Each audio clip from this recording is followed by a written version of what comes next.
Breaking news చూస్తున్నాం. Election code ఉల్లంఘించిన వారిపై ఈసీ కొరడా జులిపిస్తోంది. సుప్రీంకోర్టు ఆదేశాల మేరకు ఈసీ వివాదాస్పద వ్యాఖ్యలు చేసిన నేతలపై వరుసగా చర్యలు తీసుకుంటోంది.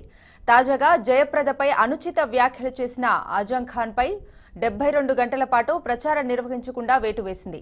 అటు మతపరమైన వ్యాఖ్యలు చేయటమే కాకుండా ఓటర్లను ఏ, బి, సి, డి కేటగిరీలుగా విభజిస్తామన్న మేనకా గాంధీపై కూడా ఈసీ చర్యలు చేపట్టింది. 48 గంటల పాటు ప్రచారంలో పాల్గొనకుండా ఆంక్షలు విధించింది. అటు అంతకుముందు UP CM Yogi Adityanath, BSP chief మాయావతికి ఎన్నికల సంఘం షాక్ ఇచ్చింది. యోగి ఆదిత్యనాథ్ 72 గంటల పాటు, మాయావతి 48 గంటల పాటు ప్రచారం చేయకూడదని ఈసీ ఆంక్షలు విధించింది.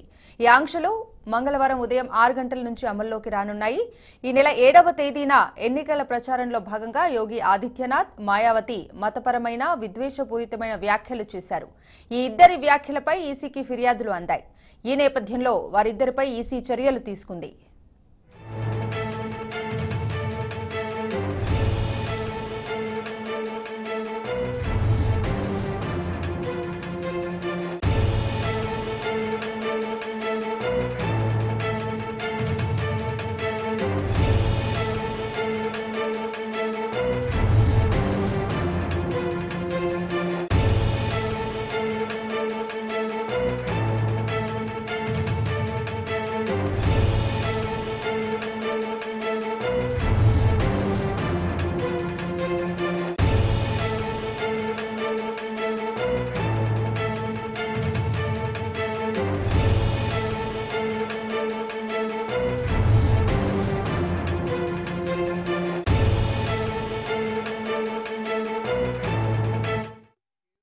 ఎలక్షన్ కోడ్ ఉల్లంఘించిన వారిపై ఈసీ కొరడా జులిపిస్తోంది. సుప్రీంకోర్టు ఆదేశాల మేరకు ఈసీ వివాదాస్పద వ్యాఖ్యలు చేసిన నేతలపై వరుసగా చర్యలు తీసుకుంటోంది.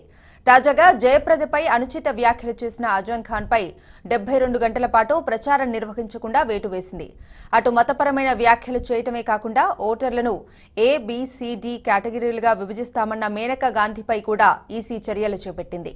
48 గంటల పాటు ప్రచారంలో పాల్గొనకుండా ఆంక్షలు విధించింది. అటు అంతకుముందు UP CM Yogi Adityanath, BSP chief మాయావతికి ఎన్నికల సంఘం షాక్ ఇచ్చింది. యోగి ఆదిత్యనాథ్ 72 గంటల పాటు, మాయావతి 48 గంటల పాటు ప్రచారం చేయకూడదని ఈసీ ఆంక్షలు విధించింది. ఈ ఆంక్షలు మంగళవారం ఉదయం 6 గంటల నుంచి అమల్లోకి రానున్నాయి. ఈ నెల 7వ తేదీన ఎన్నికల ప్రచారంలో భాగంగా యోగి ఆదిత్యనాథ్, మాయావతి మతపరమైన విద్వేషపూరితమైన వ్యాఖ్యలు చేశారు. ఈ ఇద్దరి వ్యాఖ్యలపై ఈసీకి ఫిర్యాదులు అందాయి. ఈ నేపథ్యంలో వారిద్దరిపై ఈసీ చర్యలు తీసుకుంది.